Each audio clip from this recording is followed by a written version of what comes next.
Ooh, fucking body kick to straight right. The desolation of Smaug.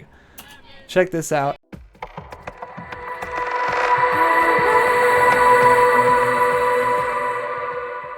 Hey guys, what's up? Thanks for coming back to the Scrapologist MMA show. And to be honest with you, there's nothing really going on in the world of MMA that I feel like covering or making a fight forensics video for. I have a feeling that with the next two pay-per-views and they're really big shows are coming up soon, I think that those are going to generate some nice videos for me. I do like doing fight forensics. It takes me a long time to make those videos, like days and days. And the Brian Battle one did super well, and I was super excited to see it do the numbers that it did and bring in the new subscribers that it did. But the Batty one, man, it got shut down by YouTube within like an hour of it being uploaded. And since that copyright strike, it's only gotten like 15 views more. So I feel like people aren't really seeing the video in the search results because of the copyright strike thing. Even though the appeal was granted to me and it was allowed to stay up, it's getting killed by the YouTube algorithm. So if you haven't seen my Patty to the Batty video, it's right there on my channel. Please go check it out. It is probably the hardest I've worked on any single video, but today I want to do something a little bit more fun and relaxed and just check in with you guys and let you know what's going on. So we're 181 subscribers, t-shirts coming soon, Badge of Honor is our sponsor, you guys know all that. New studio space is well on its way to being finished now. We've got more audio equipment, we've got camera coming in the next 2 months. So today I want to look at some Street Beefs fights. One in particular, I guess. I don't watch a ton of Street Beefs, but what I do watch, I enjoy a lot. I'm not super well versed in the Street Beef cinematic universe, if you will, but I do like certain fighters on there, and I look for certain fighters on there. One thing that a lot of people don't know about Street Beefs is that there is a science to the matchmaking and how they find fighters, because the championship guys, the top guys in Street Beefs, are legitimate fighters. For instance, if you watch some Street Beefs, you probably know Baby Hulk. Baby Hulk's a very legit fighter, amateur level champion here in North and South Carolina. He trains with John Salter, who's obviously in Bellator, and a title contender there. A very, very, very, very good grappler. So it's not really a surprise to me when a guy like Baby Hulk has success in these fights, but Street Beefs is a completely different kind of fight. I mean, you're out there on the grass or in the dirt. It's a different environment, but I have a friend who is a Street Beefs connoisseur. He never misses a single upload. And he sent me this one and said that he would love to see me do a commentary on it. So we're going to check it out. It is Blackie Chan versus Meyham. I've seen all the Blackie Chan fights pretty much. If you don't know who he is, he's super duper athletic. I think his legitimate only fighting experience is in Street Beefs. And he was on Icy Mike's YouTube channel, so he's got a lot of hype behind him. Very athletic guy, more athletic than skilled. This is why the Street Beefs is #1, by the way, or one of the best, is because they're so good at promoting themselves. Like I don't know who Lord Bestaban is, but he's on Street Beefs and he's telling me to follow him.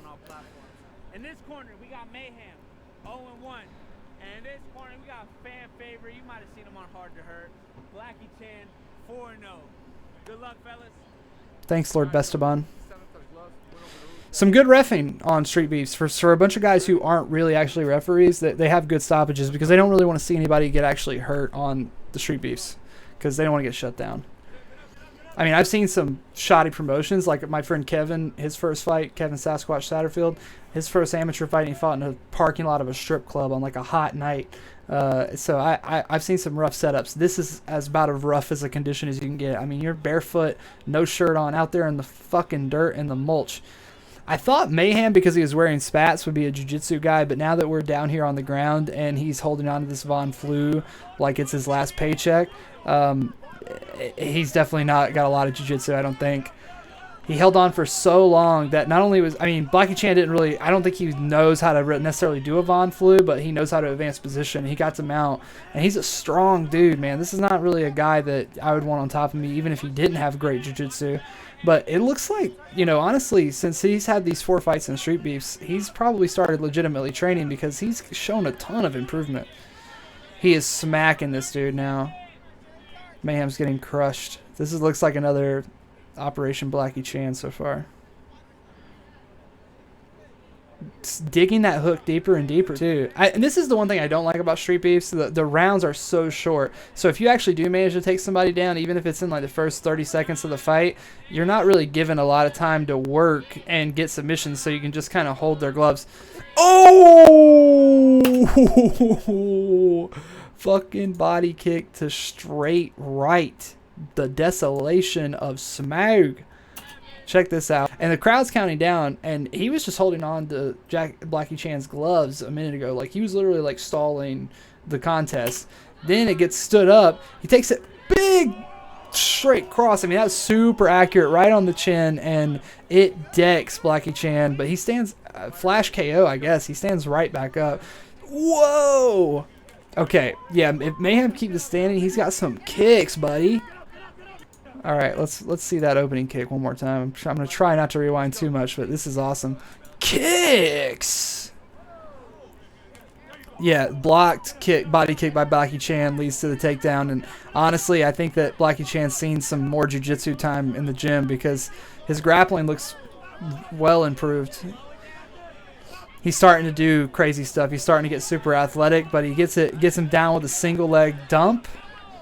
Now he's on top in side control, and he's got a pretty bad weight distribution on his side control. Like, see, all of his weight's off the body of Meyham. Now he's really kind of putting more of his upper body at least into it. But yeah, you can't keep somebody down like that if you're not putting. Oh, that right cross showing up again. Blackie Chan gets hit by that right cross for the second time, and I think he like panics spin kick there. But you know, a lot of these guys that are built like him, they really love those like jumping spinning kicks, because they're so athletic already that when they get into martial arts and they're already like this athletic specimen, they immediately jump to like, what's the most athletic thing I can do in martial arts, and they start throwing spinning kicks and sparring and stuff. I know a guy, Jason Dula, commentates some of his fights at Fight For It. He legitimately throws a lot of spinning stuff because he's such a natural talent as far as athleticism goes. And Blackie Chan on the back again. I mean, he's shown real domination from this position, like real domination. Every time he's gotten the back, Meyham is just like completely given up. So what he did was he went 2-on-1 with the glove and pulled it down over, and it just it can stall out, but you can also use it to like put it on the other side of your head and spin to the guard. That right cross again.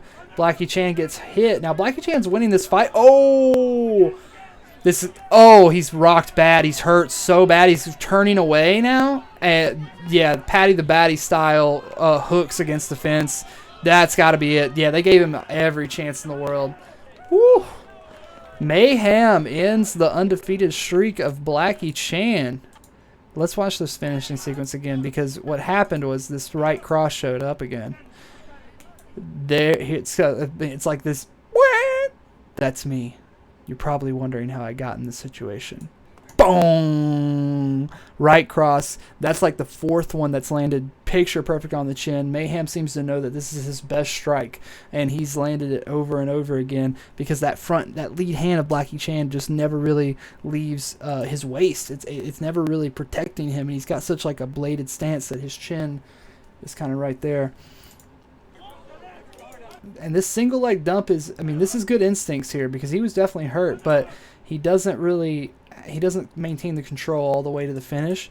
And this is good instincts on your timing and your striking, this head kick, because you know, you see a guy getting up and planting both of his feet. A lot of guys aren't going to go for this head kick on the stand up at this level, but this shows like a very keen striking awareness and a level of timing. And if you look, one detail is his foot right here. See how wide his foot is, open and angled. That if you watch like any watch a Shane Faison kick tutorial on YouTube, and that's going to be the first thing you see as far as like critique or notes on how to throw a kick. The further you can angle that foot out, that base foot, the more hip swing power and snappiness you're going to get on your kicks. And this is a good head kick. I mean, honestly, I really don't know how Blackie Chan just faced this one. I mean, he literally faced it. It hit him right in the face, like across the face. I think maybe the foot more so than the shin, and that was the reason why he was able to stay up. But you can see based by these two people right here, their reaction says it all. Hooks. I mean, this is the big hook right here. Boom. I mean, he bounces him off the fence right there, turns him away.